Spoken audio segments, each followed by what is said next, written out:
에베소서 5장 21절부터 33절.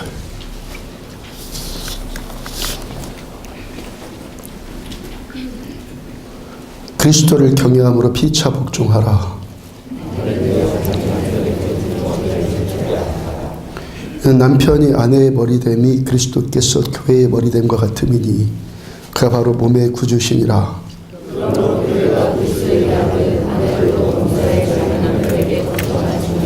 남편들아 아내 사랑하기를 그리스도께서 교회를 사랑하시고 그 교회를 위하여 자신을 주심같이 하라.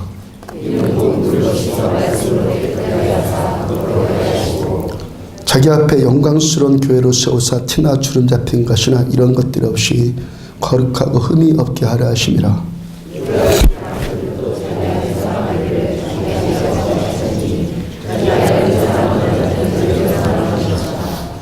누구든지 언제나 자기 육체를 미워하지 않고 오직 양육하여 보호하기를 그리스도께서 교회에게 함과 같이 하나니. 그러므로 사람이 부모를 떠나 그의 아내와 합하여 그 둘이 한 육체가 될지니.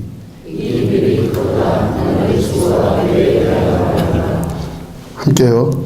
그러나 너희도 각각 자기 아내 사랑하기를 자신같이 하고 아내도 자기 남편을 존경하라. 아멘.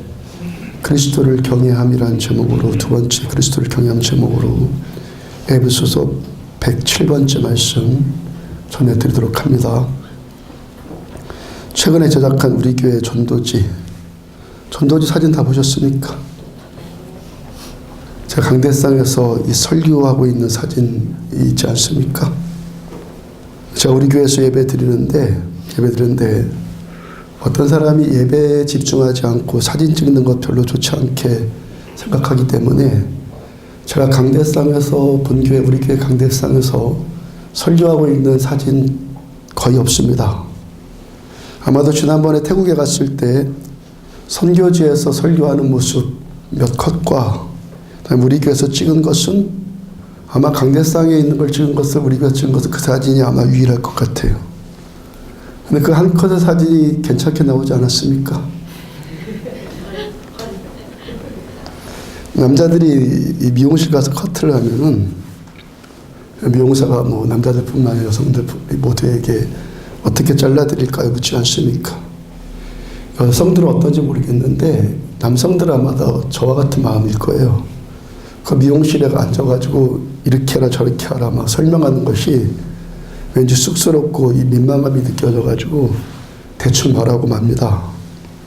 또 미용실 옮길 때마다 아니면 미용사가 바뀔 때마다 그 설명을 해야 되니까 제가 그것 때문에 불편함이 많았는데 요즘은 별로 불편함 안 느낍니다. 스마트폰의 주머니에 스마트폰 넣고 있다가 딱 꺼내가지고 카톡에 손가락 한번 딱 터치하고 그 다음에 김지용 한번 딱 터치하면은 그 사진이 딱 뜹니다.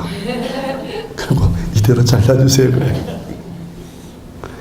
그 사진이 나온 제 얼굴이 몇 년 전에 여름 휴가 갔을 때 그때 전라남도 남원에 들렀다가 컷한 것입니다.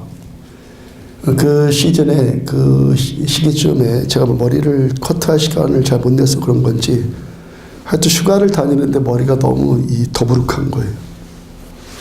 잠깐 미용 시간을 내서 있는 위치에서 가장 가까운 미용실에 가서 머리를 자른 겁니다.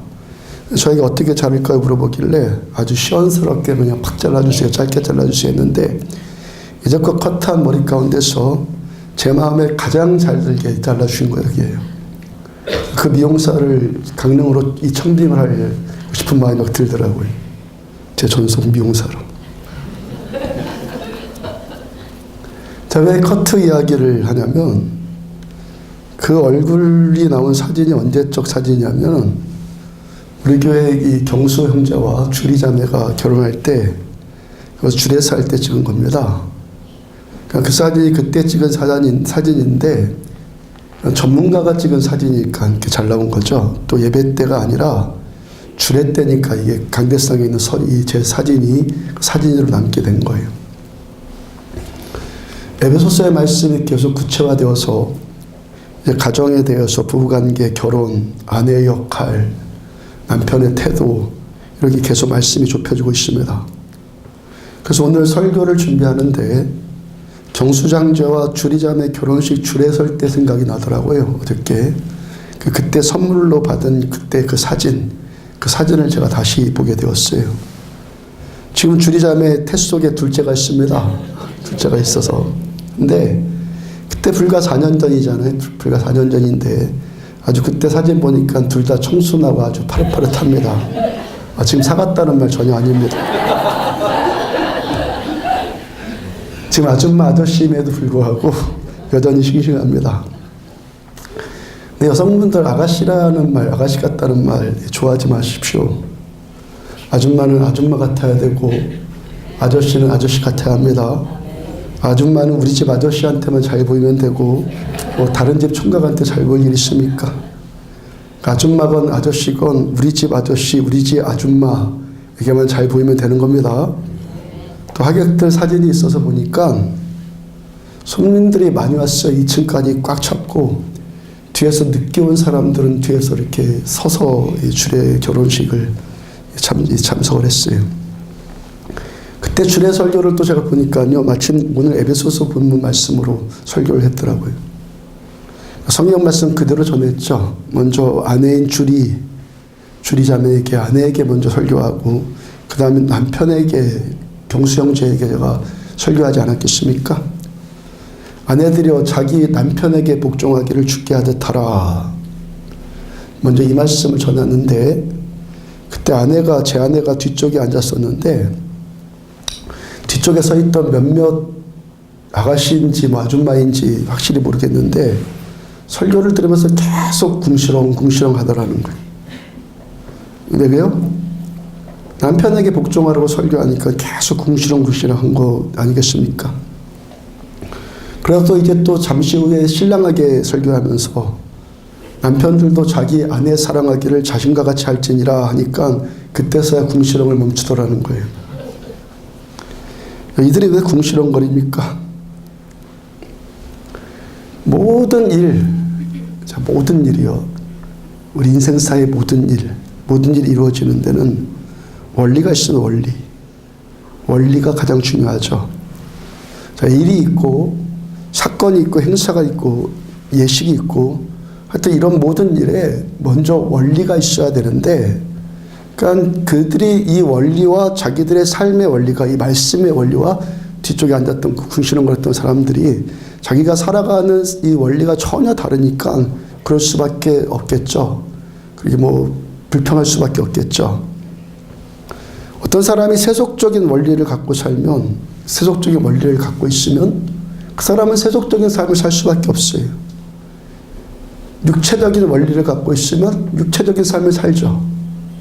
영적인 원리를 갖고 있으면 영적인 삶을 살게 될 것이고 인과응보의 원리를 갖고 있으면 율법주의적인 삶을 살게 되고 반대로 말씀의 원리가 있으면 말씀의 원리대로 내 안에 있는 원리대로 우리는 삶을 살게 되는 거예요.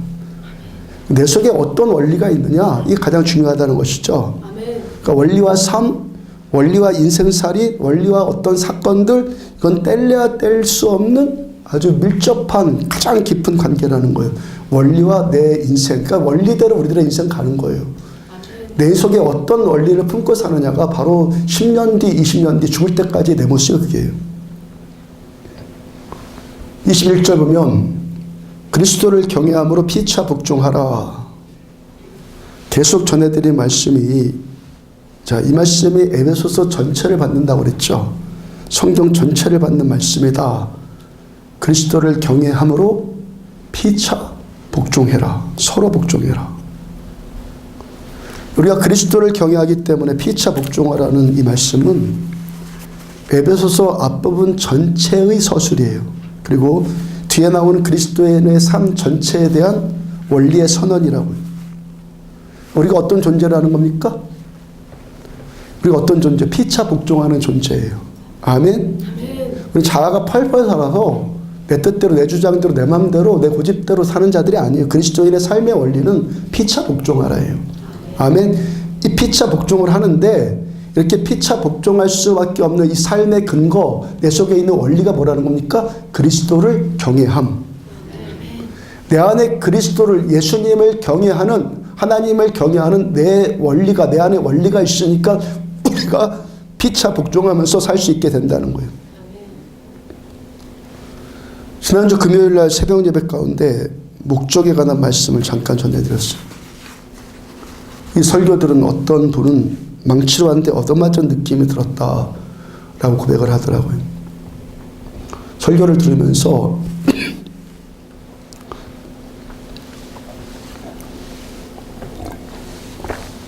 말씀에 찔리고 회개하고 눈물 나는 경험은 뭐 여러 번 있었지만 큰 망치로 한 대 얻어맞은 느낌이 든 것은 또 처음이라고 그래요. 우리가 참된 신자가 어떤 자이냐, 참된 교회, 참된 믿음, 이것에 대해서 계속 듣고 있지 않습니까? 그냥 신자가 아니라 참된 신자. 우리가 이 참된 믿음, 참된 신자로 들어선, 이제 비로소 들어선 문이 있어요. 교회 문을 들어왔다고 해서 참된 신자가 아니라 어떤 원리가 있다는 것입니다. 내가 참된 신자로 들어서는 원리. 이 원리가 뭐냐면 내가 예수님을 위해서 살고자 할 때, 예수를 위해서 살고자 할 때, 진정한 그리스도인이 되었다는 것은 내가 교회를 오래 다닌 신자다 이것 때문이 아니라는 거예요. 내가 목사다, 나한테 어떤 능력이 나타난다, 내가 어떤 직분을 가졌다, 내가 교회에서 어떤 중요한 일을 감당하고 있다, 이런 것이 내가 진정한 신자라는 것을 증명하지 못한다는 거예요. 참된 그리스도인이 되었다는 것은 내가 예수님을 위해 산다는 거예요. 예수를 위해 살아요. 뭘 합니다. 왜 합니까? 예수를 위해 하래요. 아멘. 예수를 위해서. 지금 이 자리에서 예배드리고 있는 우리들 전부 가운데 이 목적, 예수를 위한 이 목적의 말씀을 가장 배신하기 쉬운 자가 저예요. 이 말씀을 가장 배신하기 쉬운 자가 저라고요. 제가 지금 설교하고 있어요. 예배 인도하고 있습니다. 이건 기독교 종교 행위 가운데 가장 중요한 일이거든요. 가장 중요한 일을 제가 지금 하고 있기 때문에 저 스스로도 여러분들도 아주 쉽게 속고 속이고 할 수 있는 거예요. 설마 목사님이? 목사니까 당연히. 목사에게 가장 중요한 직무가 설교하는 일이니까 이거 조금만 줄이세요. 조금만 줄이세요. 저한테 주어진 직무가 설교하는 일이니까 설교라만 한번 생각해봐. 제가 설교하는 것만. 저를 포함한 대부분의 목사들의 생각 안에 설교를 잘 해야 된다, 설교를 잘 하고 싶다는 갈증이 거의 대부분 목사들한테 있어요. 저도 설교를 잘하고 싶은 목사 가운데 한 사람이에요. 근데 누구를 위해서 설교를 잘해야 됩니까? 설교를 잘한다는 것, 잘해야죠. 아멘? 설교 못하면 여러분 얼마나 지겹겠어요. 이 시간이. 설교 잘해야죠. 근데 설교 잘하고자 하는 이 목적이 누구를 위한 거냐라는 거예요. 그날 설교 잘했고 여러분들이 은혜 받은 얼굴이면요, 제 마음이 흐뭇해져요. 반대로 설교를 못했어요. 소위 말해서 죽을 썼습니다. 그나마 성숙한 여러분들은 저를 막 위로해 주려고 하는데 어떤 분은 막 저를 막 째려봐요. 더 간단 명료하게 표현하면 제가 설교 잘하면 기분이 좋고 설교 못하면 기분이 나빠요. 누구의 기분이? 저의 기분이 좋고 저의 기분이 나빠요. 그러면 주님은 어떠시겠습니까? 주님은 어떠실까? 제가 설교 잘했고 못했고 한 이 관점에서 주님의 생각은 어떠실까? 이걸 별로 염두에 두지 않더라는 거예요. 내가 기분 좋고 내가 기분이 안 좋고 여러분들이 은혜 받았다고 그러면 막 행복해지고 그렇지 않으면 또 그렇고 주님은 어떠실까?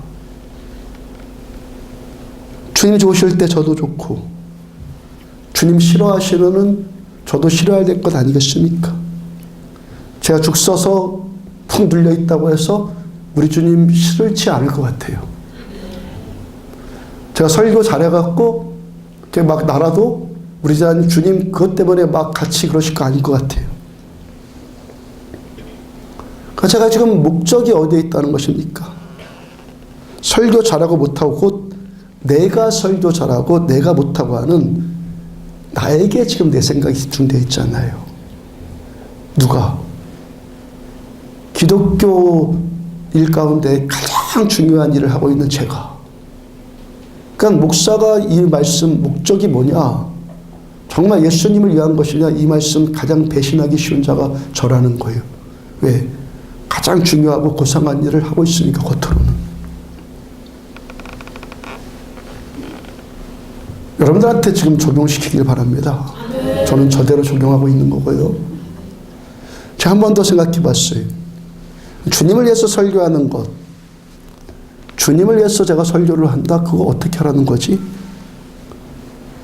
이 설교를 제가 주님을 향해서 뭐 설교하는 것도 아니고 주님께서 은혜 받으라고 설교하는 거 그 말도 안 되는 거죠. 그거. 여러분들이 은혜 받고 여러분 향해서 제가 설교하는 거죠. 그럼 주님을 위해서 설교한다는 것, 이게 지금 뭐지? 생각을 해봤어요. 저한테 있어서 저에게 적용되는 거예요. 주님에 의해서. 주님에 의해서 주님께서 원하시는 말씀을 전하는 것이 저에게 있어서 주님을 위한 것이 되겠죠. 네. 주님이 여러분들한테 전하고 싶은 말씀, 그 말씀을 주님에 의해서 제가 감동으로 이 말씀 받고 여러분들한테 그대로 전하는 것. 아멘. 그것이 제가 주님을 위해서 설교하는 것이겠죠. 아멘. 목적이 예수님이 된다는 것, 뭐 세상 사람들한테 이건 이해도 안 되는 말이고, 뭐 치도 안 먹히는 말이고, 목적이 예수님이 된다는 거, 우리도 교회 다니 우리도 하루아침에 될 수 없는 문제지만 교회 다님에도 불구하고 평생 동안 교회를 다니면서도 이게 변하지 않는 사람들이 태반이에요. 죽을 때까지 자기를 위해서 교회 다니다가 죽어요. 찬양은 그렇게 하죠. 고백은 그렇게 하죠. 주님만 사랑한다고. 주님 사랑한다고 고백하는 그 순간도 자기 어떤 그런 기쁨, 자기 어떤 감격, 그런 것들을 요구하는 것이 우리 아니에요. 목적이 다 자기예요. 내가 은혜 받아야 돼요. 여기 오면 내가 기분이 좋게 느껴져야 돼요. 내가 회복이 돼야 돼요. 내 소원 성취 받아야 돼요. 근데 여기 와서 이렇게 종교 생활하고 교회 생활 다 하거든요. 그러니까 자기도 모르게 나는 그냥 하나님을 위해서 교회 다니지, 목적이 하나님이지 라고 늘 그런 설교를 들으니까 그렇게 스스로 생각을 해요. 그러니까 뭔가 신앙적인 일들을 하고 있거든요. 지금 하고 있죠. 예배 드리고 있거든요. 그래서 나는 하나님을 위한다라고 생각을 해요. 교회 다니면서 많은 사람들이 그래요. 나는 교회 나와주고 있다고. 한번 곰곰이 물어보시라고요. 여러분은 진짜 예수님을 위해서 지금 예배 드리러 오셨습니까? 정말 예수님을 위해서 예배 드리러 오셨습니까? 내가 어떤 일을 해야 되는데, 해야 하는지 알면서도 아는데도 잘 안 돼요. 근데 그리스도인으로서 하지 말아야 되는 일을, 그 일을 안 해야 되는데도 그것도 잘 안 돼요. 이렇게 안 되는 가장 큰 이유가 여러분들 뭔지 아십니까? 목적이 아직도 자기이기 때문에 가장 안 되는 거예요. 내가 진정한 그리스도인이 되어진다는 것은 내가 목적이 예수님을 위한다는 거예요. 예수님을 위해서라는 생각이 들어오고 처음에는 잘 안 되겠죠. 근데 민감하게 깨어서 예수님을 위해서 이 하는 것, 뭔가를 한다는 것, 이것이 예수님의 영광을 위해서 하는 것, 주님 극비시게 하기 위해서 하는 것, 이것이 점점 우리들의 삶의 스타일이 될 때 우리는 뭡니까? 진정한 그리스도인으로 발을 디딘 거예요. 이렇게 되기를 바랍니다. 진정한 그리스도인들 되기를 바랍니다. 가짜 기독교인이 아니라 참된 기독교인들 되기를 바랍니다. 사도 바울이 위대한 것이 이것이죠. 바울은 하나님께서 자기를 선택했다는 것을 깨닫는 그 순간부터 예수님 자기를 찾아오셨고 예수님께서 십자가에서 죽으심으로 자기를 구원하셨다는 것을 깨달은 그 순간부터 목적이 그 순간 바로 바뀌어버려요. 로마서 14장 7절과 8절을 보면은 우리 중에 누구든지 자기를 위하여 사는 자도 없고 자기를 위해서 죽는 자도 없도다. 우리가 살아도 주를 위해서 살고 죽어도 주를 위해서 죽나니 이러므로 사나 죽으나 우리가 주의 것이로다. 갈라디아 2장 20절 내가 그리스도와 함께 십자가에 못 박혔나니 그런즉 이제는 내가 사는 것이 아니오 오직 내 안에 그리스도께서 사는 것이라. 이제 내가 육체 가운데 사는 것은 나를 사랑하사 나를 위해서 자기 몸을 버리신 하나님의 아들을 믿는 믿음 안에서 사는 것이라. 바울은 자기가 고백한 그 말씀 그대로 사나 죽으나 예수를 위해서 살고 예수님을 믿는 믿음, 내 의지로, 내 자아로, 내 계산, 내 생각, 내 감정 이런 것으로 살지 않고 예수 믿는 믿음, 예수 믿는 믿음으로 바울은 살아요. 내가 참된 그리스도인이 되고 싶다면 우리 날마다 이 질문을 해봐야 돼요. 내가 종교생활 얼마나 열심히 하느냐? 내가 무슨 기도응답을 받았느냐? 내가 어떤 은사를 체험했느냐? 이게 아니에요. 내가 정말 예수를 위해서 살고 있느냐? 이걸 물어봐야 되는 거예요. 나를 좋게 하기 위해서 나에게 이게 이익이니까 교회 나가면 뭔가 얻을 것이 있으니까 처음엔 다 그렇죠. 초신자 때는 다 그럴 수밖에 없어요. 그렇지만 시간이 지났는데도 여전히 그러고 있으면 여전히 어린애 수준이죠. 하나도 안 자란 거예요. 목적이 바뀌어야 됩니다. 내가 예수님을 위해서 살아간다. 예수를 위해서 뭔가를 해도 한다. 이것이 뭡니까? 진정한 그리스도인이 되는 첫걸음이에요. 첫걸음. 아멘. 교회에 와서 첫 발자국을 꼈다라는 게 첫걸음이 아니에요. 생각이 바뀌는 거예요. 아멘.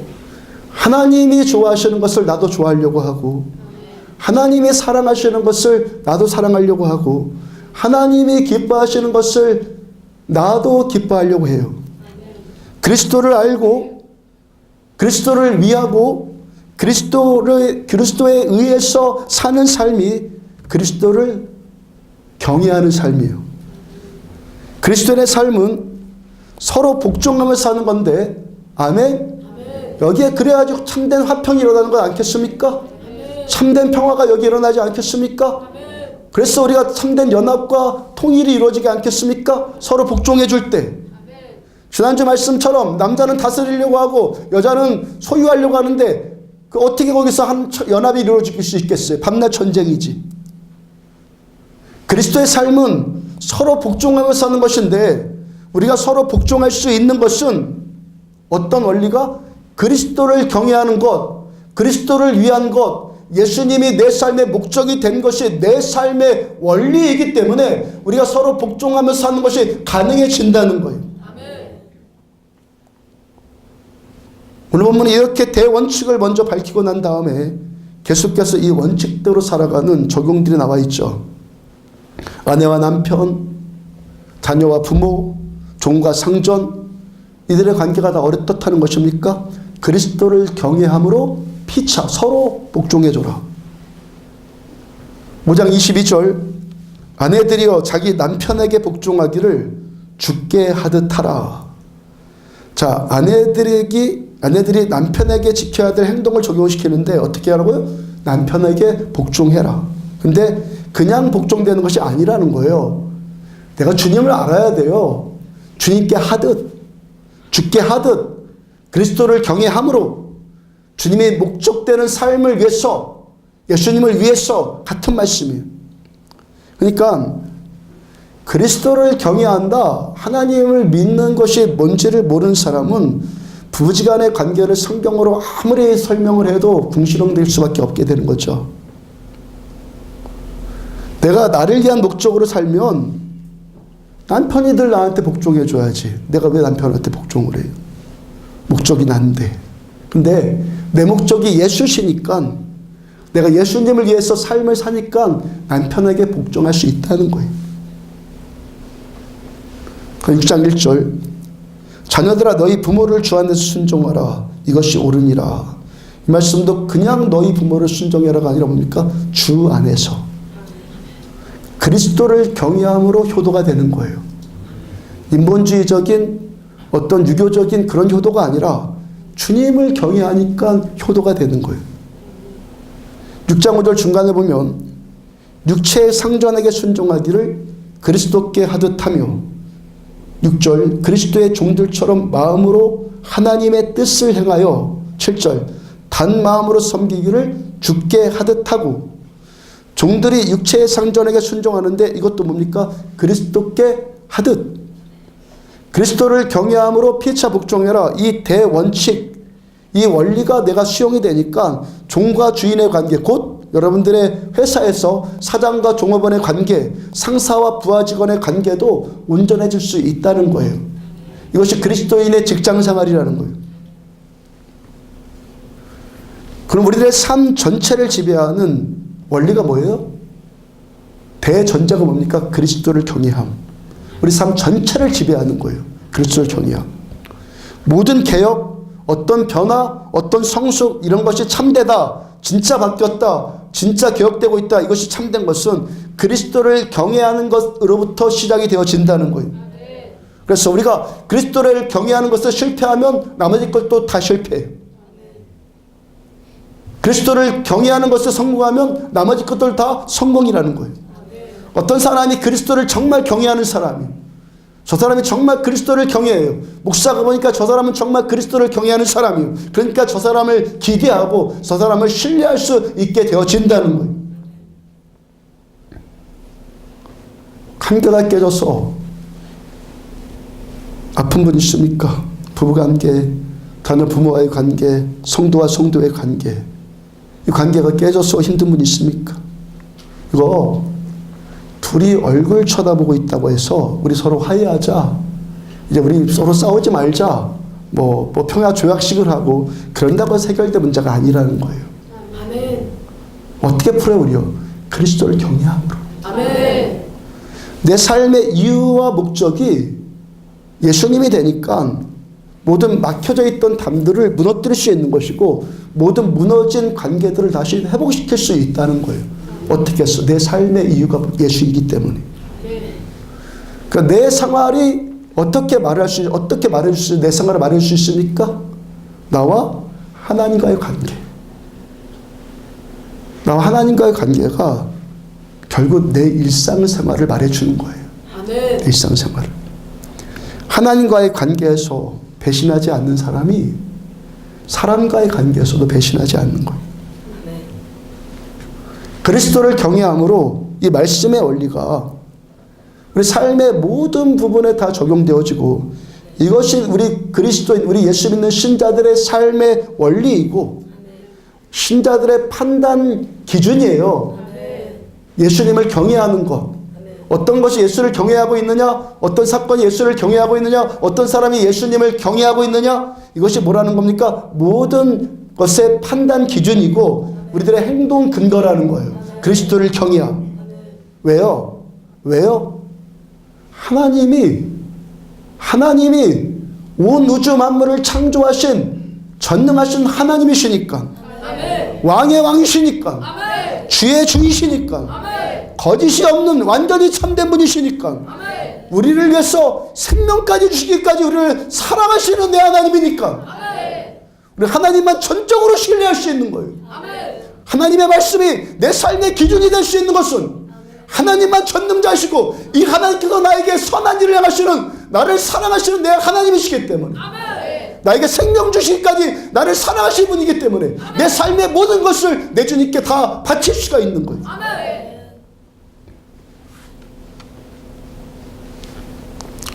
금요일 심야 기도회 때 나라를 위해서 기도하는 시간 가졌어요. 우리가 지금까지 나라를 위해서 기도하는데 저 어느 때보다 더 나라를 위해서 기도해야 될 때입니다. 아멘. 그 어느 때보다. 아멘. 저 유튜브 동영상을 통해서 선배 목사님의 설교를 듣는데 그 교회가 10,000명 가까이 모이는 교회예요. 10,000명이 모인다는 것이 초점이 아니에요. 제가 이번에 설교를 들으면 그 설교의 탁월함 때문에, 말씀의 탁월함 때문에 제가 진정으로 머리 숙여지는 목사님이 나라를 위해서 고민하고 기도하면서 하나님의 뜻을 물어요. 기도하는 부교육자들 다 불러서 우리는 대한민국의 미래가 어떻게 되겠느냐, 우리 하나님의 뜻을 물어보자. 그리고 몇 개월을 지금 계속 기도하고 있는데 이런 감동이 왔다고 그래요. 지금 우리나라가 지난 70년 이래로 최고의 위기 가운데 있는데, 지난 70년 가운데 지금이 최고의 위기예요, 우리나라가. 앞으로 우리나라가 어떻게 될 거냐에 그것에 대해서 하나님은 아무 결정도 하지 않으셨다는 거예요. 그 결정을 이 땅에 그리스도인들에게 맡겨주셨다는 거예요. 아멘. 무슨 얘기입니까? 이 땅에 하나님의 백성들 하기에 달려있다는 거예요. 아멘. 아멘. 하나님의 결정을 우리 하기에 따라서 유보하셨다는 거예요. 저도 상당히 공감되는 말씀이었어요. 그리고 그 설교를 들으면서 저한테 저에게 금방 떠오른 성경 말씀이 있었어요. 다윗의 아들 솔로몬 왕이 예루살렘 성전을 다 짓고 성전 낙성식을 하나님께 성전을 봉헌해 드리면서 하나님께 기도합니다. 하나님, 이 성전에서 저와 이 백성들, 이 유대 나라가 하나님께 기도하는 기도를 들으시고 우리 이스라엘을 하나님 축복해 주세요 라고 솔로몬이 기도합니다. 하나님께서 그 기도에 대해서 이렇게 응답을 하세요. 역대하 7장 14절을 보면 내 이름으로 일컫는 내 백성이, 누가요? 내 백성, 교인, 우리들, 내 이름으로 일컫는 내 백성이 그 악한 길에서 떠나 스스로 낮추고 기도하여 내 얼굴을 찾으면, 하나님의 얼굴을 찾으면 내가 하늘에서 듣고 그들의 죄를 사하고 이 땅을 고칠지라. 아멘. 제가 설교하면서 자주 말씀드리는 것이 성경의 주어는 하나님이에요. 아멘. 대부분 하나님이요. 창세기 1장 1절부터 그렇게 시작하잖아요. 태초에 하나님이 천지를 창조하시니라. 맨 첫 문장의 주어가 하나님이에요. 그러므로 성경 전체의 주어는 하나님이에요. 그러니까 하나님께서, 주께서 이 말씀들이 성경 거의 대부분의 주제들이라고요. 그러니까 대부분이 능동적인 하나님이시고 우리는 하나님의 뜻에 수동적이 돼요. 성경 전체가 그렇게 이끌어가요. 하나님은 늘 능동적이시고 어떤 말씀을 하시고 우리는 그 말씀을 듣고 수동적으로 하나님을 따라가요. 곧 하나님의 뜻이 우리에게 먼저 임하고 우리는 그 뜻에 순종하는 형태로 성경 말씀이 계속 거의 대부분이 그렇게 전개되어져요. 근데 좀 아까 말씀드린 역대하 7장 14절의 이 말씀의 주어는 누구예요? 내 이름으로 일컫는 내 백성. 여기서 사람이 주어예요. 그 사람이 능동적이 돼요, 이 말씀에서는. 그리고 하나님은 수동적이 돼요. 거의 대부분 하나님이 항상 주어시고 거의 99% 하나님이 주어시고 거의 하나님이 능동적인데 지금 이 말씀에서 사람이 주어가 되고 사람이 능동적이 되고 하나님은 수동적이 되세요. 내 이름으로 일컫는 내 백성이, 이 땅에 하나님을 믿는다고 하는 신자들이, 곧 대한민국 교회들, 여기 안디옥 교회 우리들이 우리의 이 악한 길에서 떠나서 우리가 스스로 낮추고 겸손하고 하나님께 기도해서 하나님의 얼굴을 찾으면, 그리하면 그 다음에 내가, 하나님이 하늘에서 듣고 내가 그들의 죄를 사하고 그들의 땅을 고칠지라. 우리가 하면 우리 하기에 따라서, 그 다음에 우리 하기에 따라서, 우리가 어떻게 하느냐에 따라서 그 다음에 하나님이 들으시고 하나님이 사하시고 하나님이 고쳐주시겠다는 거예요. 아멘. 우리가 악한 길에서 떠나고 예수 믿는 우리가 아멘. 세상 사람이 아니라 예수 믿는 우리가 신자들이 하나님의 백성들이 악한 길에서 떠나고 스스로 낮추고 하나님 얼굴을 찾고 하나님께 기도하면 하나님께서 우리에게 수동적이 되어주시겠다는 거예요. 늘 우리를 끌고 가신 하나님께서 우리에게서 약해지시겠다는 거예요. 지난주에 말씀 전해드린 하나님께서 소돔 땅 심판하실 때도 마찬가지 창세기에서 하나님께서 소돔 땅을 심판하기로 결정하셨어요. 근데 동시에 어떻게 했어요? 그 심판을 유보하셨잖아요. 그 땅에 소돔 안에 의인 10명만 있으면, 의인 10사람만 있으면 하나님께서 소돔 땅을 멸절시키려고 하는 하나님의 그 결정을 번복할 수도 있다는 거예요. 하나님께서 변덕정이란 말이 전혀 아니에요. 신실하신 하나님께서는 하나님께서 사랑하시는 우리 하나님의 백성들의 기도를 들어주기를 원하시고, 우리가 기도하기를 원하시고, 기도 들어주기를 원하시고, 심판하기보다는 구원을 더 원하시고, 우리가 우리들을 구원하시기 위해서라면 하나님께서 또 한 번 참으실 수도 있고, 우리가 다시 사는 것이라면 하나님의 결정을 다시 바꿀 수도 있으시다는 거예요. 그러므로 지금 이 땅의 교회들 우리가 참 신자 된다는 게 얼마나 중요해요. 그냥 종교 프로그램 맞추려고 교회만 왔다 갔다 하는 그런 거짓 신자들이 아니라 진짜 참된 신자가 된다는 거 이게 얼마나 중요해요. 나라의 흥망성쇠가 하나님은 교회에 초점 맞추시겠다는 거예요. 우리가 안디옥 교회 신자들이 말씀에 깨어있다는 것, 우리 마음을 낮추고 하나님께 우리가 돌이키고 하나님께 기도하는 일, 이게 얼마나 중요한 일이에요. 하나님이 우리에게 달렸다고요. 우리에게.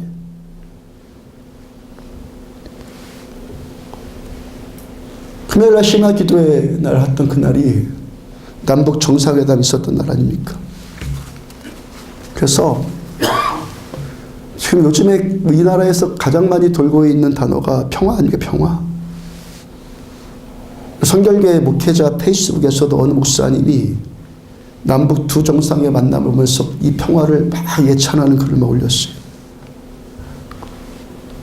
제가 심야 기도회 때 금요일날 나라를 위해서 그렇게 기도하는데 이와 관련된 말씀이 감동으로 올라와요. 제가 너무 답답해하면서 기도하니까 하나님께서 저한테 말씀으로 응답해 주신 것 아니겠습니까?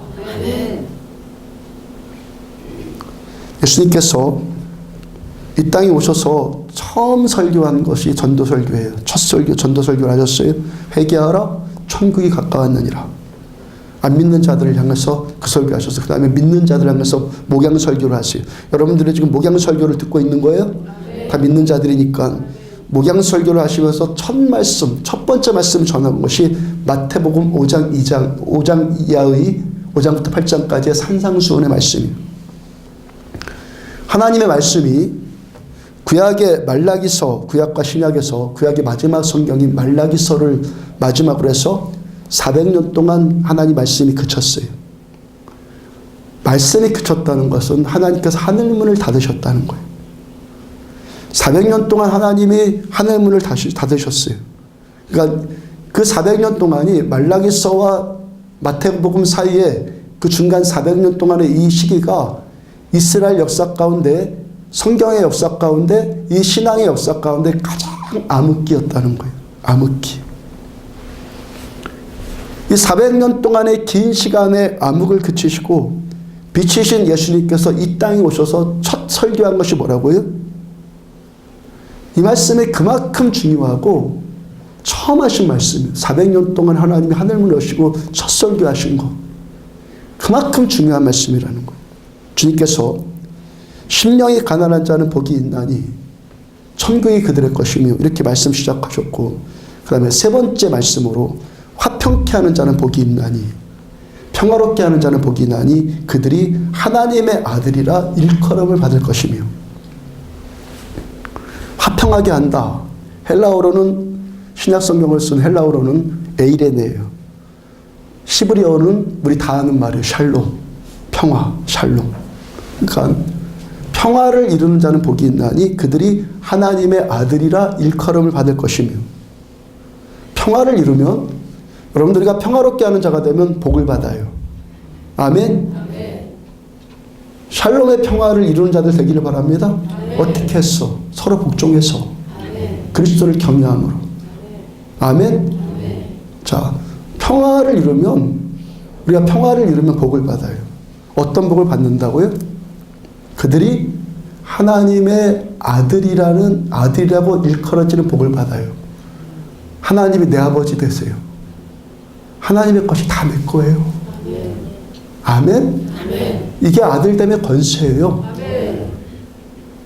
화평케 하는 자는 복이 있다. 왜냐하면 그들이 하나님의 아들이라고 일컬음 받을 것이기 때문이다. 그러니까 참된 평화. 자, 계속 제가 참되다 거짓되다 지금 오늘 설교 처음 많이 설교할 때 늘 설교할 때 자주 말하잖아요. 참된 기독교, 참된 믿음, 참된 신자 계속 말하잖아요. 참된 평화. 그럼 참된 평화는 어떤 평화죠? 이 평화가 하나님을 경외하는 평화여서 하나님을 경외하는 자들이 이룬 평화여서 하나님의 아들이라고 일컬음을 받는 복이 임하는 평화. 아멘. 이것이 그리스도인들이 말하는, 저 세상 사람들 말하는 거 아니에요. 우리 예수 믿는 자들이 알아야 되는 평화예요. 아멘. 우리 예수 믿는 자들의 평화는 이 평화예요. 우리 그리스도인들의 기준은 그리스도의 말씀이에요. 그리스도의 경외함이요. 삶의 원리라고 그랬죠. 그리스도를 위함이요. 그리고 그리스도에 의하여. 왜? 우리가 믿는 하나님만 영원하신 하나님이고 거짓이 없으신 신실하신 하나님이시고 모든 나라와 세계를 다스리시는 왕의 왕이시고 나라를 세우기도 하시고 패하기도 하시고 왕을 세우기도 하시고 패하기도 하시는 전능하신 하나님이 내 하나님이시니까. 그러므로 하나님을 믿는 자는 당연히 하나님의 말씀을 따를 수밖에 없는 거고 하나님의 말씀을 들어야 되고 아멘. 이 말씀을 믿어야 되고 이 말씀 따라 사는 것이 누구예요? 그리스도인. 주님의 말씀이 뭡니까? 화평케 하는 자는 복이 있나니 그들이 하나님의 아들이라 일컬음을 받을 것이며. 화평케 하는 자는 복이 있다. 왜냐하면 그 사람이 하나님의 아들이라고 일컬음 받을 것이기 때문이다. 분별이 됩니까? 분별이 지금 되고 있습니까? 자기 고모부를 골사포로 쏴 죽이고 자기 형 독살하고 자기가 강연할 때 졸기만 해도 그냥 사형시켜버리고 이런 자가 무슨 일을 어떻게 한다고 해서 이 자를 하나님의 아들이라고 일컬음 하시겠어요? 십계명의 제1계명과 2계명이 말씀이에요. 하나님이 가장 중요하시게 여기는 첫 번째 계명, 두 번째 계명 뭐예요? 우상 숭배하지 말아라. 근데 그 아버지, 그 할아버지 때부터 3대가 독재를 하면서 3대째 자기들을 우상화시키고 자기들을 신격화시키는 이 일을 하나님이 아들로 여겨요?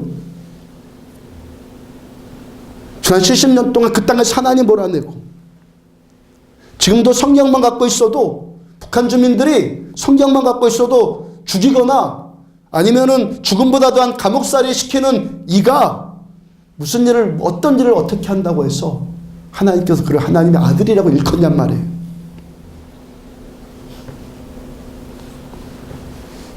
우리 그리스도인들의 모든 판단 기준, 행동 근거는 하나님의 말씀이고 그리스도를 경외하며 참된 평화는 여러분 방법에 의해서 되는 것이 아니에요.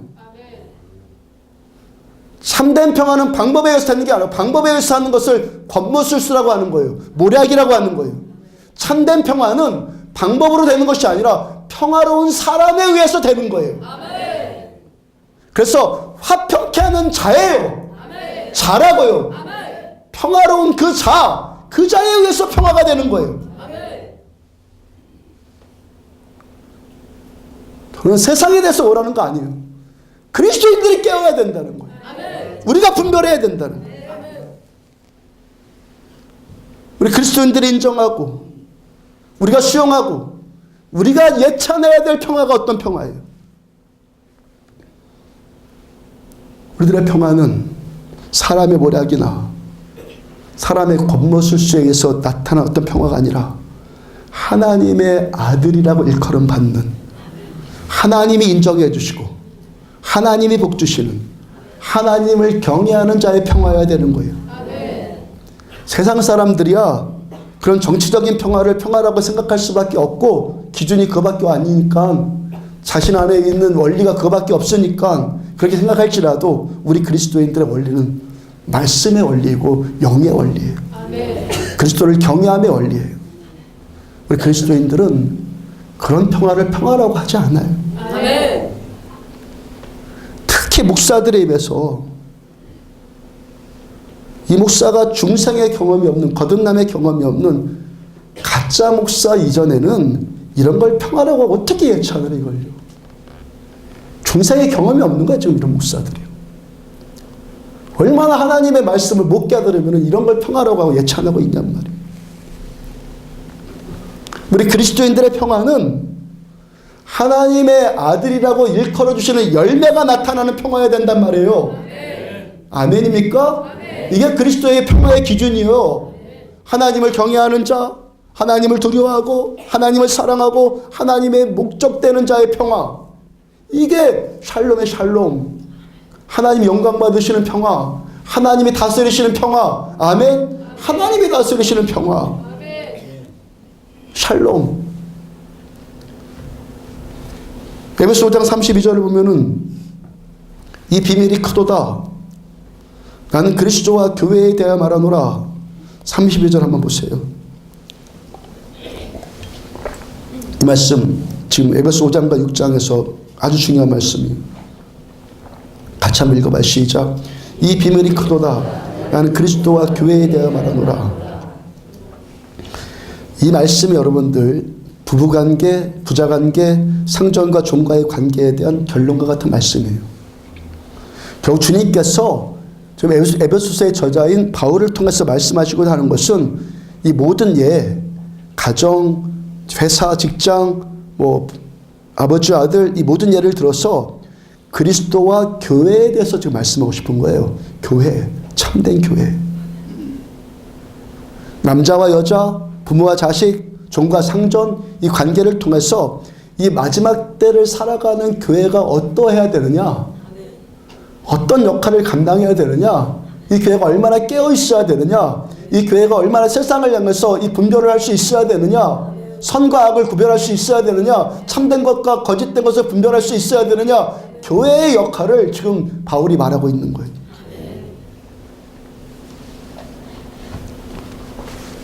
오늘 에베소서의 말씀이 그리스도인의 가정생활에 대한 말씀인데, 가정생활의 기본이 뭡니까? 부부죠, 부부. 부부됨의 기본이 뭐예요? 남자, 여자죠. 아멘입니까? 여러분도 그렇습니까? 요즘 남자와 남자끼리 부부 되는데 부부됨의 기본은 남자와 여자예요.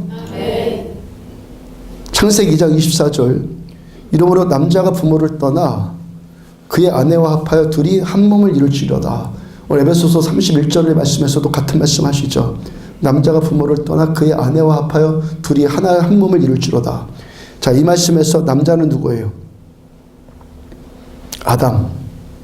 그의 아내는 누구예요? 하와. 자, 이 말씀에서 그의 아내가 하와라고 안 적혀 있다고, 여자라고 안 적혀 있다고 남자라고 해석할 사람 있습니까? 그의 아내는 남자다 이렇게 해석할 사람 있습니까? 근데 이 시대는 이러고 있단 말이에요. 창세기 1장 27절 보면 하나님이 자기 형상, 곧 하나님의 형상대로 사람을 창조하시되 남자와 여자를 창조하시고, 아멘. 아멘. 아멘. 남자는 남자대로, 여자는 여자대로 창조하신 것이 하나님의 창조의 원리예요. 아멘. 남자가 여자 되고 여자가 남자 되는 것이 하나님의 원리가 아니에요. 하나님이 창조하신 것은 남자를 창조하셨고 여자를 창조하셨어요. 마태복음 19장 4절 예수께서 대답하여 이르시되, 예수님이 직접 하신 말씀이요, 사람을 지으신 이가, 사람을 지으신 하나님께서 본래 그들을 남자와 여자로 지으시고, 하나님께서 사람 창조하실 때 하나는 남자, 하나는 여자로 창조하시고 둘이 함께 살게 하는 거예요. 아멘? 아멘. 그 바로 다음 5절 말씀하시기를, 그러므로 사람이 그 부모를 떠나서 아내에게 합하여 그들이 한 몸이 될지니라 하신 것을 잃지 못하였느냐.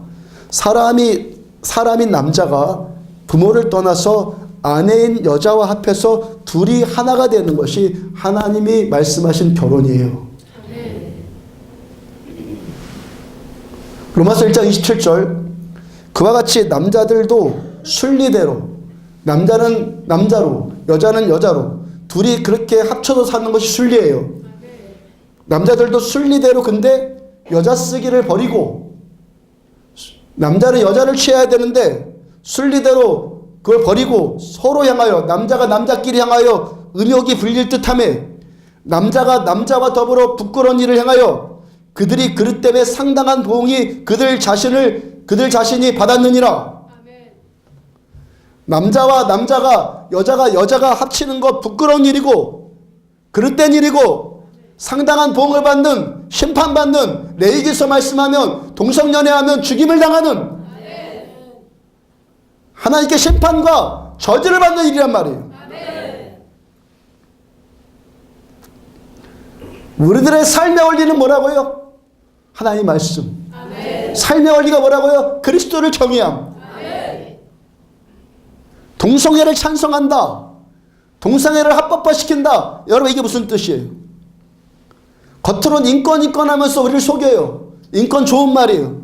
근데 창자로만 인권이지 그 창끝이 겨두는 것은 뭐예요? 하나님의 창조 섭리에 대한 대적이에요. 아멘. 하나님의 말씀을 부인하는 거예요. 아멘. 여러분, 이 땅에서 동성애가 합법화되면, 저는 지금 이 설교하는 저는 불법자가 되는 거예요. 왜 교회가 그걸 모릅니까? 왜 목사들이 이걸 몰라 도대체요? 가짜 목사니까 모르지. 아멘. 이 땅에서 동성애가 합법화되면 성경 말씀이 불법이잖아. 우리 삶의 기준, 절대 기준. 동성애가 불법되면 교회가 불법되는 거예요. 신자가 불법되는 거예요. 궁극적으로 하나님이 불법되는 거예요. 동성애가 합법되면은. 동성애를 합법화하자고 하는데 이 말이 교회를 향해서 어떤 말이 되는 거예요? 결국 교회를 불법으로 만들어버릴 것이고, 신자들을 불법이라고 정할 것이고, 이 말씀이 불법이고 하나님을 불법으로 그렇게 만들어버리겠다는 사탄의 의지가 그 안에 들어있는 거예요. 아멘. 사탄의 의지가. 이 땅에서 하나님을 몰아내려고 하는 북한처럼 하나님 몰아내려고 하는 사탄의 의지가 인권 해대는 것 안에 있는 거예요. 아멘. 그게 인권입니까? 여자가 여자끼리 결혼하고 남자가 남자끼리 인권입니까? 하나님보다 우리 인권 존중해 주는 분 없어요. 아멘. 하나님보다 우리 사랑하는 분 없어요. 아멘. 얼마나 하나님 우리 사랑하셔서 독생자 외아들까지 십자가 못 박여 주기까지 우리를 구원하길 원하시잖아요. 우리 인권 존중해 주는 분 하나님보다 없어요. 근데 어떤 목사나 어떤 교회가, 도대체 어떤 신자가 도대체 어떻게 된 사람들이어서 동성애를 합법한다는 자들을 지지해 줄 수 있냔 말이에요. 지금 세상 사람을 말하는 거 아니에요. 교회를 말하는 거. 저는요, 오늘 31절처럼 나는 교회에 대해서 말하노라.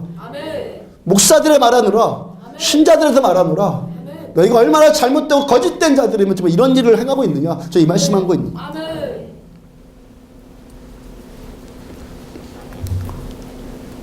어제 저녁에 서울신학대학교 교수하시는 목사님 오셨어요. 오대산에 등산 왔다가 그분이 원래 총각 때부터 아니 그 전부터 늘 등산하셨던 분인데 갑자기 오셨더라고요. 저녁 시간에 잠깐 이야기를 나누게 되었어요. 저는 신학대학원 성결교회 학교는 기독교대학 성결교회 그 학교는 서울신학대학교예요.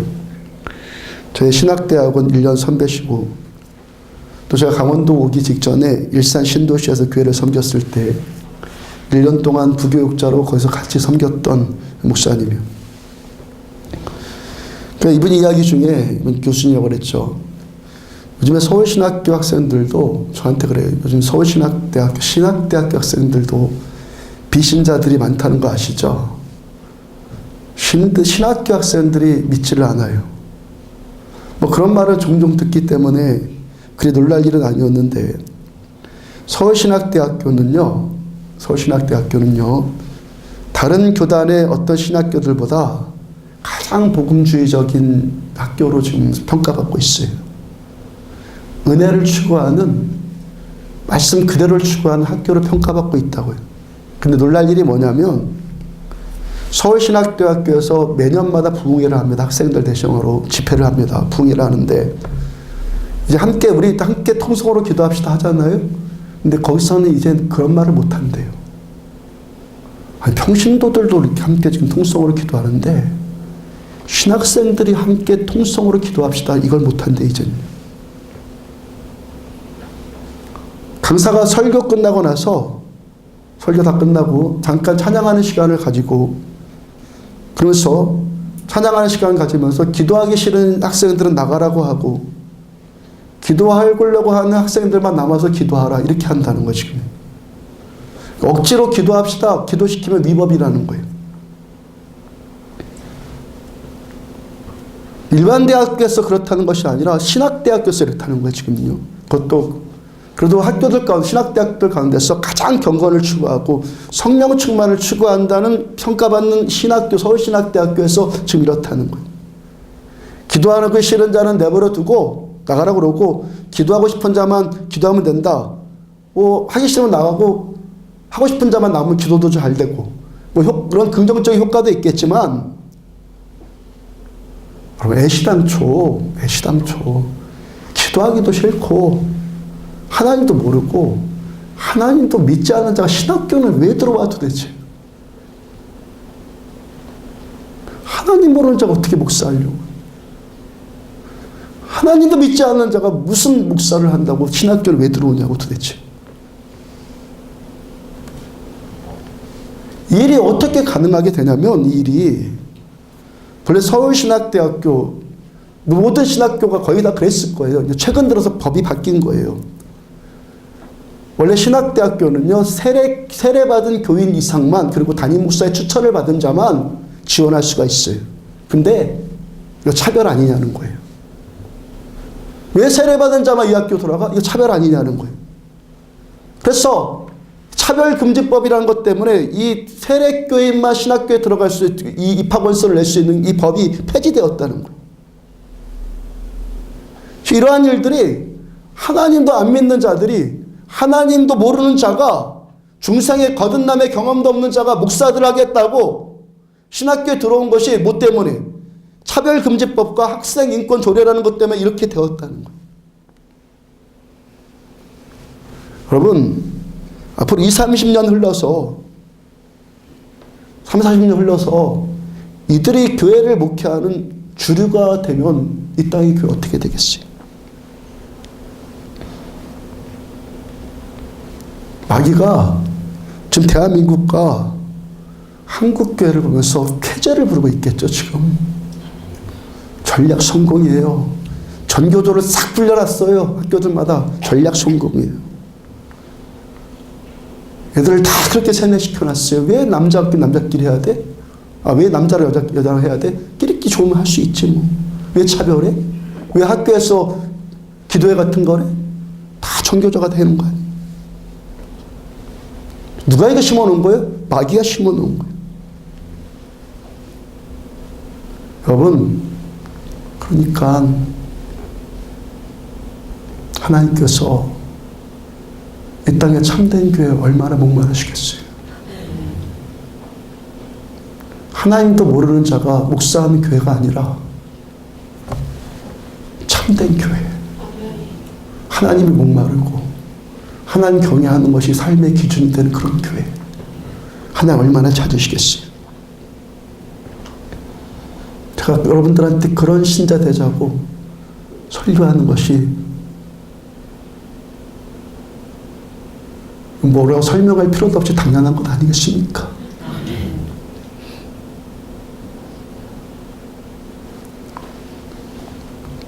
어떤 대장장이가 한 사람이 있어요. 이 사람 여행을 떠났어요. 조수에게 말발굽, 즉 편자의 모형을 하나 주고 갔어요. 편자의 모형을 하나 주고 갔습니다. 그 명령합니다. 내가 갔다 올 때까지 이것과 똑같은 것을 100개 만들어 놔라. 주인이 여행해서 돌아와 보니까 하인이 100개를 만들어 놨어요. 100개를 만들어 놨는데 주인이 뭐라고 그랬어요? 이걸 똑같은 거 만들어 놓으라고 그랬는데 하나같이 모양이 다 달라요. 주인이 화가 나서 야 이놈아 이게 어떻게 된 거냐고 다그치니까 조수의 대답이 재밌습니다. 맨 처음 자기가 만든 것은 주인이 처음 주고 간 원형, 그걸 보고 만들었다는 거예요. 두 번째 것은 어떻게 만들었냐면 두 번째 것도 이걸 보고 만들어야 되잖아요. 근데 두 번째 것은 자기가 첫 번째 만든 그것을 보고 두 번째 걸 만든 거예요. 그 다음에 세 번째 거는 또 두 번째 거 보고 만들고, 네 번째 것은 세 번째 거 보고 만들고, 그렇게 해서 나머지 것들 100개를 그렇게 다 만든 거예요. 어떻게 된 거예요? 점점 틀려진 거죠. 점점 틀려져갖고 나중에는 처음 원형과 퇴색한, 본질이 퇴색해버린 괴상한 것들이 나오더라는 거예요. 우리 이 땅 살아가면서 이런 모습 많이 있습니다. 우리 모든 관계의 원형은 주님 말씀이에요. 아멘. 그리스도를 경외함. 아멘. 그리스도를 경외함이 하나님을 두려워하는 것이 우리 삶의 기준이고, 아멘. 그래서 주님의 말씀으로만 아멘. 잘 안 돼도, 아멘. 잘 안 돼도 말씀으로만, 아멘. 그리고 잘 안 돼도 그리스도를 위해서, 아멘. 내 이기적인 목적이 아니라 하나님을 위해서, 그리스도에 의해서. 근데 점점 이 땅의 교회들이 이 원형을 놓쳐가요. 그 사람 쳐다보고, 관계 쳐다보고, 사람끼리 서로 씨름하고, 그러다 보니까 관계만 더 나빠지고, 궁극적으로 뭡니까? 하나님과 멀어지는 영적인 사망이 와버려요. 오늘도 지금도 우리는 우리 삶의 원형으로 또 내 마음을 돌이켜야 되는 거예요.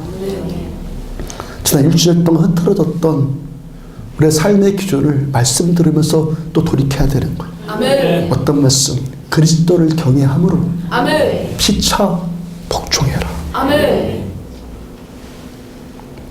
우리가 이 원리에 입각해서 가장 먼저 말씀 상고해야 될 것이 뭐라고요? 결혼의 의미, 결혼. 결혼의 진정한 의미는 그러니까 결혼을 만드신 하나님을 알아야지만 이해가 되는 거죠. 아멘. 결혼 누가 만들었어요? 태초에 하나님께서 아담과 하와를 창조하시고 두 사람 같이 살게 하신 거예요. 결혼을 만드시는 분은 하나님이에요. 아멘. 그러니까 그리스도를 경외함으로 이 원리를 모르는 사람에게 아무리 결혼의 원리를 말해줘도 이게 모를 수밖에 없죠. 결혼은 하나님이 만든 건데, 하나님이 맨 처음에 시작하신 건데, 원형이 하나님이신데, 원형이. 성경을 보면요, 하나님이 직접 만드신 제도가 둘이에요. 하나는 교회이고 또 하나는 가정이고. 결혼이 뭐냐면 인간이 인간의 필요에 의해서 만든 것이 아니란 말이에요. 그러니까 뭐라고 제가 처음 설교에서, 처음 서두에서 뭘 말씀했습니까? 예수를 위해서. 근데 우리는 모든 것이 나를 위해서예요. 결혼도 나를 위해서예요. 교회 나온 것도 나를 위해서예요. 뭘 살아도 뭐를 해도 다 나를 위해서예요. 아니란 말이에요. 그리스도인의 삶의 기준은 하나님을 위해서. 왜? 하나님께서 고안하시고 하나님이 계획하시고 하나님이 만드신 제도가 결혼이니까. 내가 만든 게 아니라면, 우리가 만든 게 아니라 하나님이 만드셨으니까 하나님이 원하시는 뜻대로 돼야 되죠. 아멘. 하나님이 고안하신 뜻이 있을 것 아닙니까? 하나님이 최초로 이것을 만드셨을 때 하나님의 계획이 있잖아요. 이 하나님의 계획대로 한 남자와 한 여자가 만나서 둘이 한 몸을 이루는 것, 무엇과? 남자와 여자가 만나서 둘이 하나를 이루는 것, 이것이 뭡니까? 하나님의 아이디어예요. 그래서 하나님이 가장 중요하게 여기시는 것이 부부관계라고. 부부관계. 흔히들 내 오늘이라도 당장 이혼하고 싶은데 자식 때문에 참고 산다, 이런 이야기도 많이 하지 않습니까? 이 말은 여러분들 비성경적인 말이에요. 성경은 자녀와 부모의 관계보다 부부관계가 우선이라고 말씀하세요. 기준이 뭐라고요? 말씀이에요. 아멘. 자식한테 애정이 가는 건 육의 애정이에요. 하나님 말씀은요, 뭐래요? 부부관계가 먼저다. 자녀 때문에 참아야 되는 것이 아니에요. 그건 내가 살기 위한 방편일 뿐이지, 그거는. 자녀 때문에 참는 게 아니라 부부 때문에 참는 거예요. 아멘? 아멘입니까? 그리스도를 경외하는 얘기예요. 부부가 최우선이에요. 부부관계가 잘 돼야지만 자식과 부모관계도 잘 되는 거예요. 하나님 앞에서 부부관계는 가장 잘 세워져야 될 공동체라고요. 이 결혼 생활을 하기 위한 첫 번째, 다음 주에는 두 번째 말씀 전할 거예요. 오늘은 첫 번째만 전하는 거예요. 첫 번째 조항이 뭡니까? 22절. 아내들이여 자기 남편에게 복종하기를 주께 하듯 하라. 아멘.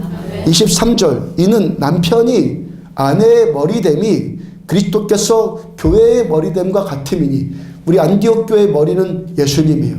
우리 몸의 지체들이요. 이거 똑같다는 거예요. 아내의 머리는 남편이라는 거예요. 24절. 교회가 그리스도에게 하듯, 교회가 그리스도께 하듯. 아멘. 교회가 그리스도께 어떻게?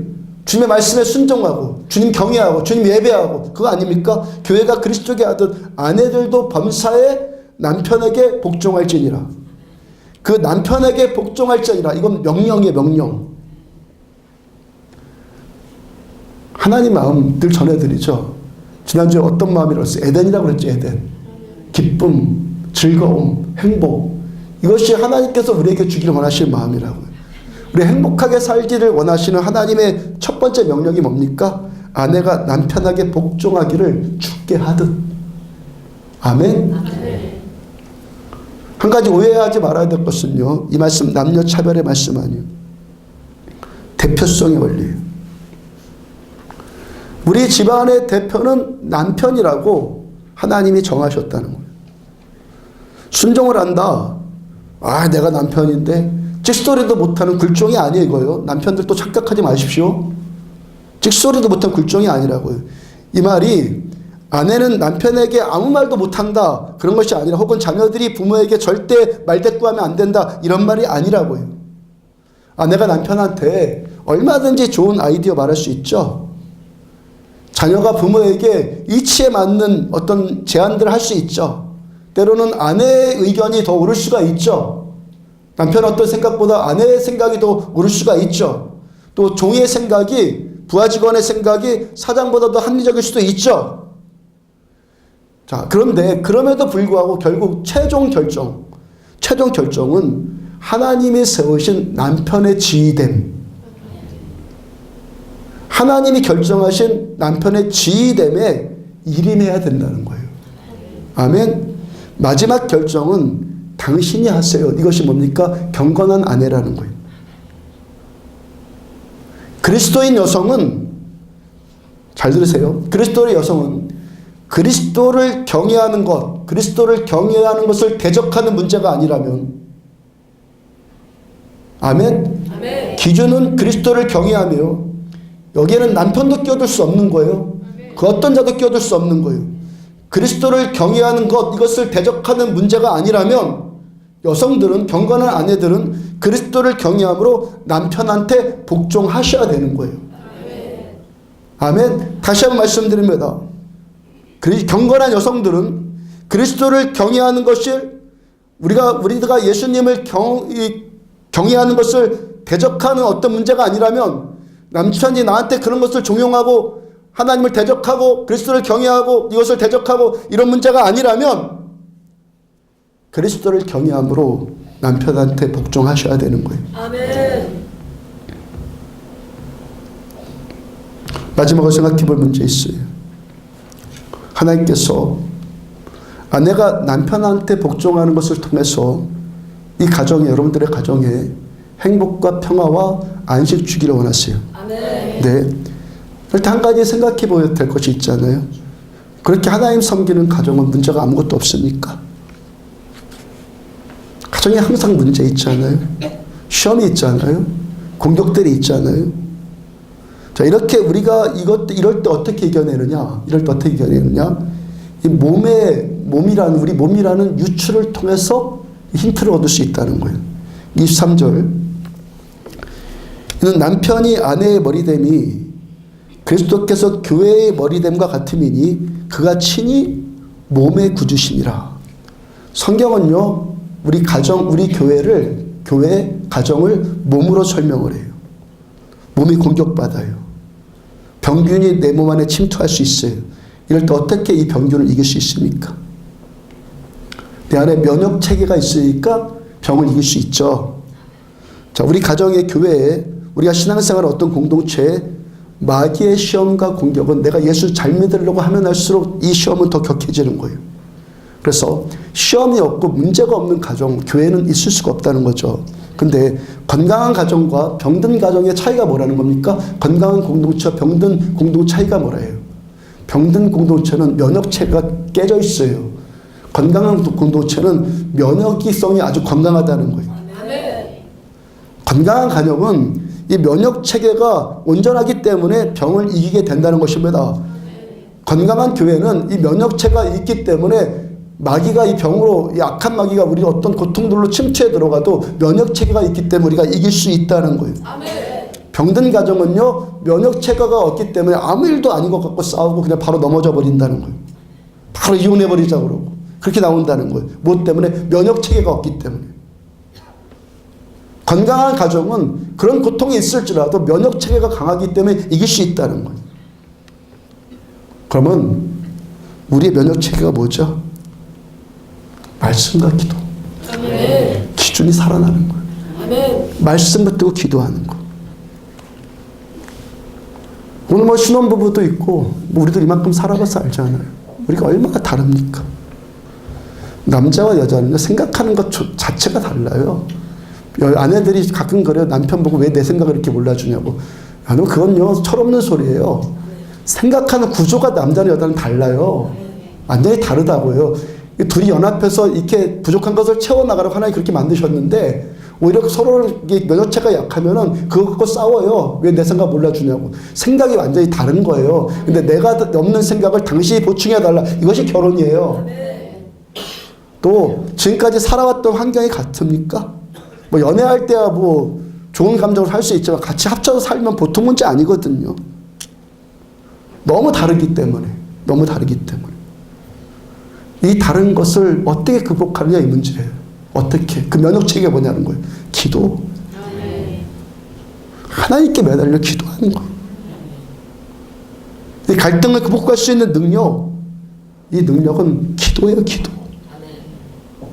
말씀 붙들고 기도하는 거. 빌립보서 4장 6절. 아무것도 염려하지 말고 다만 모든 일에 기도와 간구로 너희 구할 것을 감사함으로 하나님께 아뢰라. 염려가 있어요. 두려움이 있어요. 갈등이 있어요. 이때 어떻게 하라고요? 이 모든 일 갖고 하나님께 나와 기도해라. 혼자 끙끙 앓지 말고 입을 뒤집어 쓰고 고민하지 말고 하나님께 나와 기도해라. 그 다음 6절. 그리하면 모든 지각에 뛰어난 하나님의 평강이 그리스도 예수 안에서 너희 마음과 생각을 지키시리라. 마귀한테 공격받아서 황폐해진 이 마음, 분노와 미움에 붙들린 이 마음을 기도하면 그리스도 예수 안에서 모든 지각에 뛰어난 하나님의 평강이 우리 마음과 생각을 지켜주시겠다. 하나님의 약속이에요. 기도하라 그러므로. 가정도 기도하라. 교회도 기도하라.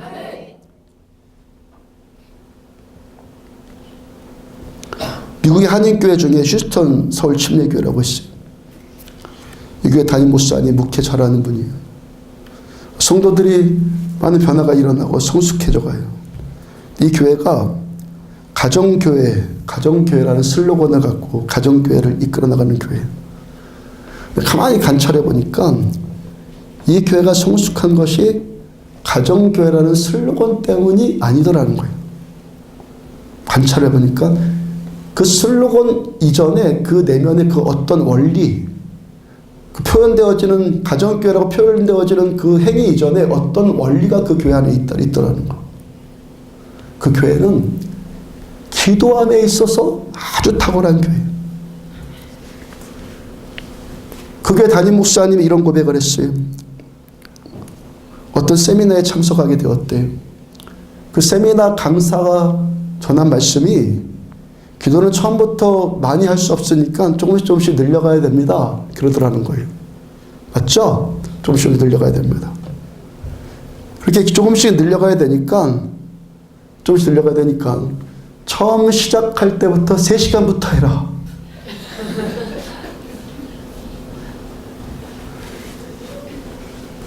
기도는 한꺼번에 많이 늘릴 수 없으니까 조금씩 늘릴 수밖에 없는데 시작을 3시간부터 해라. 그분이요, 처음에는 기가 막혔어요. 우리는 이 3시간 기도를 하니까 우리는 기가 막히지 않을 수도 있는데 기도를 안 했던 사람은 진짜 기가 막힌 소리거든요. 처음에 어떻게 3시간 기도를 해. 근데 이 기가 막힌 말이 자극이 되더라는 거예요. 은혜를 받았다는 은혜를. 그래서 이분이 교회로 돌아가서 우리 기도합시다. 선포하기 시작했어요. 기도합시다. 기도하지 않으면 왜 안 하냐고, 나오라고, 기도하라고 계속 선포했어요. 그래서 나와서 기도하니까 교회가 바뀌더라는 거예요. 이 교회가 시험에 없었겠습니까? 이민교회잖아요. 이민교회 얼마나 문제 많은 교회입니까? 근데 기도하니까 이 교회의 시험거리가 하나하나씩 해결이 되더라는 거예요. 여기 우물이 있다고 생각해봐요. 이 우물 떨어질 수도 있고 우물이 이 떨어지는 장소가 다 다를 수도 있잖아요. 이 우물이 유리판에 떨어졌어요. 유리판에 떨어진 이 우물 어떻게 하면 됩니까? 그냥 걸레갖다가 쓱쓱 닦아버리면 되잖아요. 쉬가다가 그냥 닦아버리면 금방 거울 깨끗해지죠. 유리판 깨끗해지잖아요. 근데 이 우물이 카페트에 떨어졌다고 생각해봐요. 걸레로 휴지로 문지르려고 됩니까? 그 문지르면 문지를수록 더 지저분해지잖아요. 더.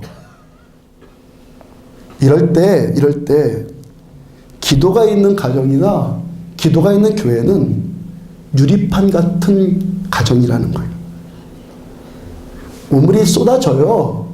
우물이 쏟아질 수밖에 없어요. 마귀가 시퍼렇게 하나님의 백성들을 공격하려고 그러는데 우물이 우리 마음밭에 쏟아질 수밖에 없어요.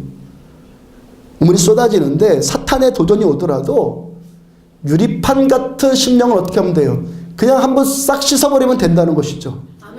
근데 카페트 같은 그 마음판 어때요? 닦아도 더 우물되는 거예요. 이 유리판 같은 마음밭이 뭐라는 겁니까? 기도하는 마음밭. 카페트 같은 마음밭은요, 문제가 들어오면 점점 문제가 막 번져요. 더 얼룩이 더 남고 옆에 있는 사람은 더 지저분하고 고통 주고 이렇게 된다고요. 문제가 있으니까 더 문제 때문에 악화되어져요. 근데 기도가 살아있으면 그냥 한번 쓱 닦아버리면 된다는 거예요. 아멘. 마귀가 문제를 가지고 침투해 들어올 때 우리들 함께 기도합시다. 그냥 기도로 팍 덮어버리면은 더 이상 문제 퍼지지 않는다는 거예요. 아멘. 여러분들이 기도해야 될 이유가 어디에 있는 줄 아십니까? 참된 교회는 말씀이 살아야 돼요. 기도가 살아야 돼요. 두 가지를 말씀하셨어요. 하나님께 나가는 통로로 두 가지를 하나님이 말씀하셨어요. 기도와 말씀. 그래서 이 말씀도 참된 말씀이 돼야 되고 이 말씀도 기도도 참된 기도가 돼야 되는 거예요. 우리가 하나님께로 나아가는 통로로 하나님을 참되게 아는 통로로 말씀과 기도, 그걸 통틀어서 예배 두 가지를 주셨단 말이에요. 왜 우리가 새벽에도 나와서 부르짖어 기도해야 됩니까? 기도하는 가정, 기도하는 교회, 기도하는 성도가 되면 마귀의 시험은 우리가 죽을 때까지 계속 우리를 공격할 거예요. 근데 우리가 기도가 점점 쌓이고 기도가 점점 강해지면 그건 우리가 유리판에 떨어진 오물일 뿐이거든요. 그래서 닦아버리면 돼요. 기도의 능력이에요. 왜? 내 하나님은 살아계신 하나님이시니까. 아무것도 염려하지 말고 다만 모든 일에 기도와 간구로 너희 구할 것을 감사함으로 하나님께 아뢰라. 그리하면 모든 지각에 뛰어난 하나님의 평강이 너희 마음과 생각을 지키시리라. 그리하면, 기도하면, 모든 일에 기도하면 깨끗해지는 거예요. 아내들이요, 자기 남편에게 복종하기를 죽게 하더라도 이거 어떻게 가능해져요? 기도하니까. 기도 안 하면 이거 어떻게 복종이 돼? 이거 요즘 세상이 어떤 세상인데 누가 남편한테 아내가 복종하냐고. 네, 기도하니까. 이게 살 길이니까. 기도하면 하나님이 얼마나 좋은 분인지 알게 되니까. 하나님이 야 이래서 하나님이시구나. 이래서 우리가 예수 믿는구나. 하나님 이렇게 위대하신 분이구나. 이렇게 선하시고 신실하신 하나님이구나. 기도하면 할수록 알아가니까 더 기도하게 되고. 그래서 삶의 원리가 뭡니까? 그리스도를 경외함으로 피차 복종하라. 비로소 삶의 원리로 내 안에 자리 잡기 시작하는 거예요. 근데 이렇게 사니까 행복이더라는 거예요. 삶의 기준은, 그리스도의 삶의 기준은 말씀이에요. 준 경외함이에요. 그리고 참된 그리스도인으로 우리가 한 발 디딛는 것은 예수를 위해서, 예수에 의해서. 하나님, 저희 세대 가운데 이런 교회가, 이런 신자가 너무너무 목마르신 거예요. 위인 10명만 있으면 이 나라 멸절시키지 않을 거다. 하나님의 약속이에요. 하나님을 참되게 믿는, 참되게 아시는, 그리스도를 경외함으로 피차 복종하라. 이 말씀의 뜻이 무엇인지 점점 경험으로 알아가는 여러분들 되어질 주님으로 축복합니다. 일어서 찬양합시다. 주님 당신은 사랑의 빛 찬양합시다.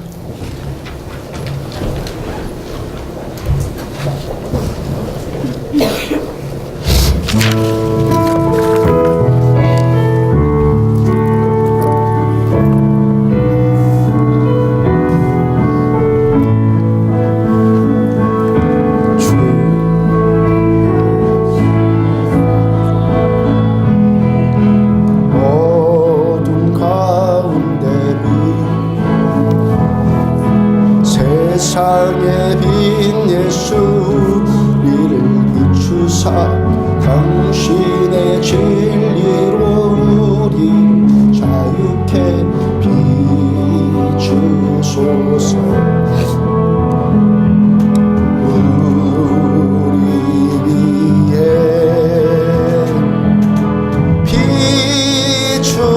비추소서. 주님의 영광 온 땅 위에 부르소서. 내게 성령의 불을 넘치소서. 은혜와 긍휼을 열방 중에 전하소서. 빛 대신 주의 말씀. 주님 당신은 사랑의 빛.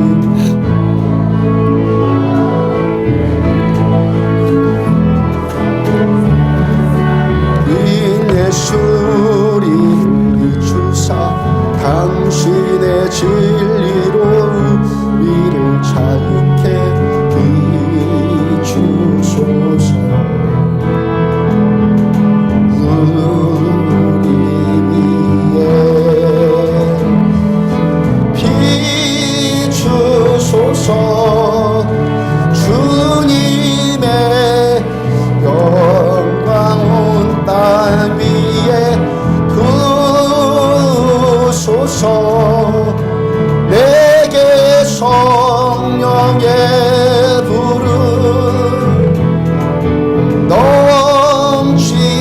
주소서 은혜와 긍휼을 열방 중에 전하소서 빛 대신 주의 비추소서 비추소서 주님의 영광 온 땅 위에 부르소서 내게 성령의 불을 넘치소서 은혜와 긍휼을 열방 중에 전하소서 빛 대신 주의 말씀 성령의 불을 내려 우리의 마음 태우소서 정결케 하소서 분케 하소서 주께 기도하오니 부흥의 불을 내려 이 땅에 죄악 태우소서 성령의 불 부흥의 불 하늘로서 내려준 성령의 불을 성령의 불을 내려 우리의 마음 태우소서 성령케 하소서 부흥케 하소서 주께 기도하오니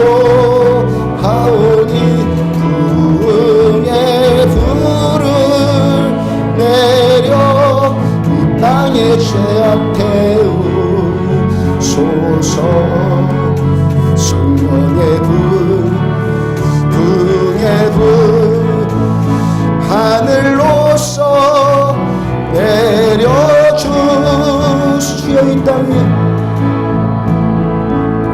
주여 이 땅 위에 구원을 베푸시고 거룩한 주의 나라 임하옵소서 성령의 불 내려 갈급함 채우시고 우리의 가는 길에 승리 주소서 주여 이 땅 위에 주여 이 땅 위에 구원을 베푸시고 거룩한 주의 나라 임하옵소서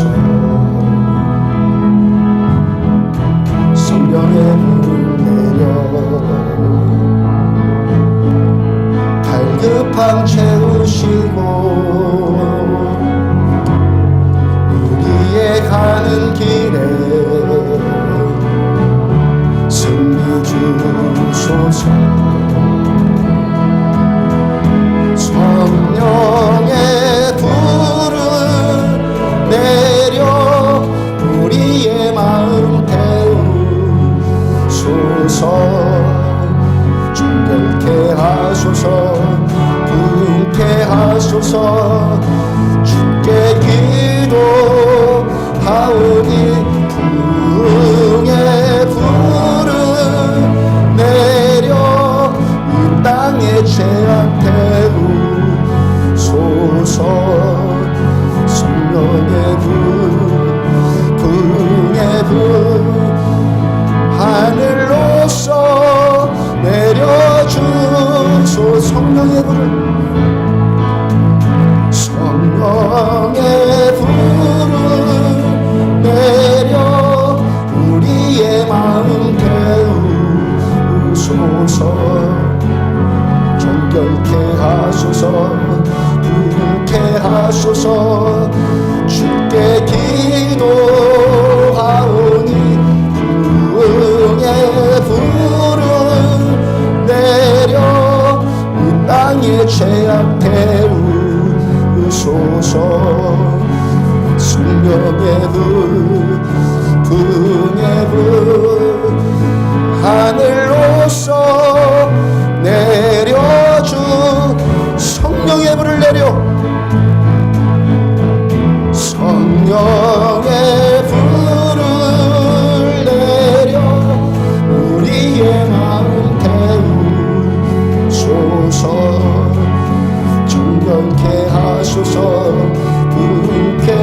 우리가 찬양한 이 노래처럼 이 가사의 고백만이 우리에게 소망이라는 걸 아십니까?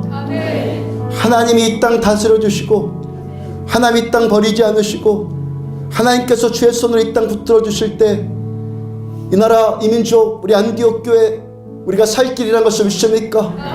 그리스도를 경외함으로 피차 복종하라. 아무것도 염려하지 말고 다만 모든 일에 기도와 간구로 너희 구할 것을 감사함으로 하나님께 아뢰라.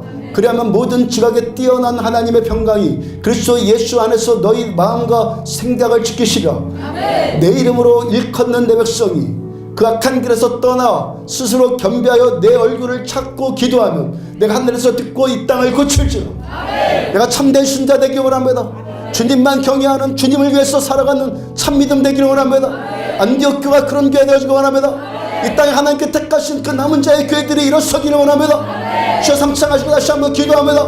주여 주여 주여 주의 말씀만을 붙들면 주의 은혜만을 갈망하는 성령의 물로 우리를 키워주시는 부흥의 물로 우리를 정결케 하여 주시옵소서. 이 땅의 교회들이 깨어나기를 원합니다. 말씀이 살아나기를 원합니다. 예배가 참된 예배 되기를 원합니다. 하나님의 종들이 하나님을 아는 자들로 시험받기를 원합니다. 멸망이 가지는 것들이 거룩한 곳에 사는 것을 보면 그때가 마지막인 것을 알라 말씀하셨는데 하나님 땅의 교회들이 그렇게 될까봐 두렵심은 하나님 하나 그 7천의 남은 자들이 이 땅을 기도해 가기를 원합니다.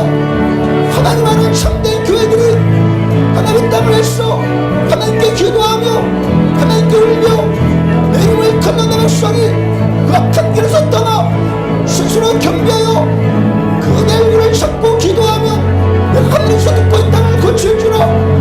그 남은 자의 열명을 찾으시는 하나님의 불법 같은 눈동자에 우리가 들기를 원합니다. 참된 그리스도인으로 예수님만을 위해서 예수님만을 살서 주의 영광을 위해서 하나님을 경외함으로 그런 신자들로 우리들은 사용받기를 원합니다. 아무것도 염려하지 말고 다만 모든 일에 기도와 간구로 너의 구할 것을 감사함으로 하나님께 하라. 그런 모든 지역에 뛰어난 하나님의 평강이 그리스도 예수 안에서 너희 마음과 생각을 지키시리라. 항상 기뻐하라. 주님을 기도하라. 범사에 감사하라. 이 그리스도 예수 안에서 너희 향하신 하나님의 뜻이니라. 하나님의 말씀만 뜻임하여서 전세를 주님만 경배합니다. 주님만 탐문합니다. 나의 신의 주 여호와여, 나의 이는 신 여호와여, 내가 주님을 사랑합니다. 전심으로 주님을 사랑하고 진실로 주님을 사랑하고 주님을 위한 것이 내 삶의 목적이 된 신자들의 목사로부터 모세를 쏘기를 원합니다. 안디옥 교회 하나님을 경외하는 신자들로 사랑받기를 원합니다. 이들의 가정이 하나님을 경외하는 가정 되어지길 원합니다. 남편들이 예수 믿고 아내들이 신실하여지고 그리스도로서 피차 복종하라. 아내들이여 남편들에게 복종하기를 쉽게 하듯하라. 이 말씀에 살았음, 이 말씀에 주는 감격과 이 말씀에 주는 능력과 이 말씀에 주는 소망과 행복함이 얼마나 탁월한 것인가를 우리들 모두 알기를 원합니다. 그래서 살아도 주를 위해서 살고 죽어도 주를 위해서 죽나니 우리가 사나 죽으나 주의 것이로다. 사나 죽으나 주의 것이로다. 내가 그리스도 함께 십자가 못 박혔느니 그런 그대로 내가 산 것이야. 오늘 내 안에 그리스도께서 사시는 것이야. 이제 내가 이체 가운데 산 것이야. 나를 사랑하사 나를 내어 책임을 물으시 하나님 아들을 믿는 믿음 안에서 산 것이야. 주께서 우리를 말씀으로 감화감동하여 주시니 나의 반석에 나의 구속자이시니 내 입의 마음의 목사님 주께 연락되어지고 보라면 우리의 간구가 주께 연락되어지고 보라면 관계가 깨져서 나온 자들은 주님을 경외함에 복되어지기 원하면 말씀을 경외함에 복되어지기 원하면 예수님 사랑하는 것에 복되어지기 원하면 신실하게 예수를 믿고 정선함으로 예수를 믿고 참되게 예수 믿는 자들로 우리들은 회복되어지기 원하면 예수의 가운데서 그런 신자 그런 교회를 찾으시는 게 주님 내가 이 마지막 때의 믿음을 보겠느냐 말씀해 주시니 내 주님의 뒤 불꽃 같은 눈동자 하늘에는 발견되어지는 교회 되어지고 그렇게 완전되어졌어. 하나님 우리 영광 가운데 매드리고 영광 가운데 아버지를 알고 아버지 우주 만물의 창조자시며 이 모든 세가 민족들 영광 가운데 내 주님 왕이시며 왕들을 펴게 하시고 세우게 하시며 나라들을 세우게 하고 펴게 하시는 전능하신 우리 하나님, 역사의 주관자이신 우리 하나님, 우리 가족의 통치자이시며 우리 교회의 머리가 되신 내 주님, 주님만 더 깊이 알기를 원합니다. 하나님 영광 받으시고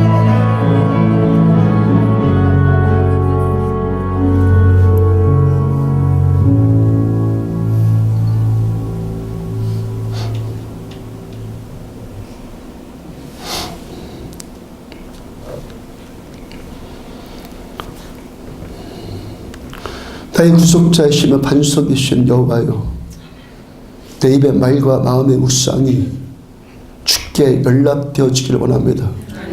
말씀 듣고 감동받아서 은혜 받아서 이렇게 못 살고 있는 우리들 상한 심령 되어졌어.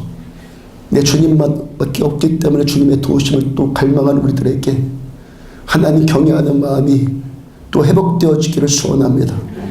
안디옥 교회 하나님을 경외하는 교회 되어지고 이 땅에 남은 자들의 교회가 하나님을 경외하는 자들로 세움받기 원합니다.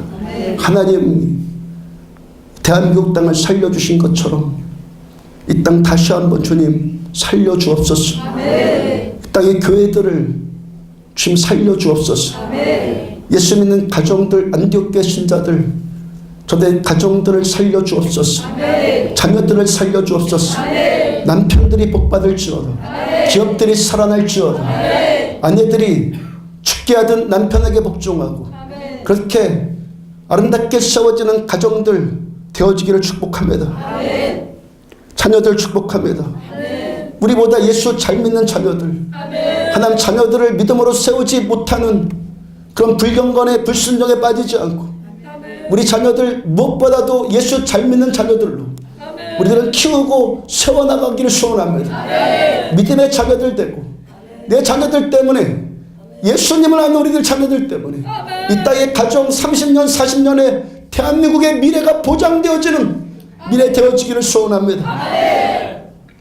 예물드린 손길도 주께서 받으셔서 저들 쓸 것을 채워주시며 꾸거나 비춰내지지 않고 하나님의 풍성하심이 하늘의 부유하심이 모두에게 말지어다. 예수 그리스도 이름으로 모든 고통들이 치유받을지어다. 예수 그리스도 이름으로 모든 문제들이 하나하나 무너질지어다. 상한 것들이 치유받을지어다. 회복이 말지어다. 문이 열릴지어다. 하늘의 문이 열릴지어다.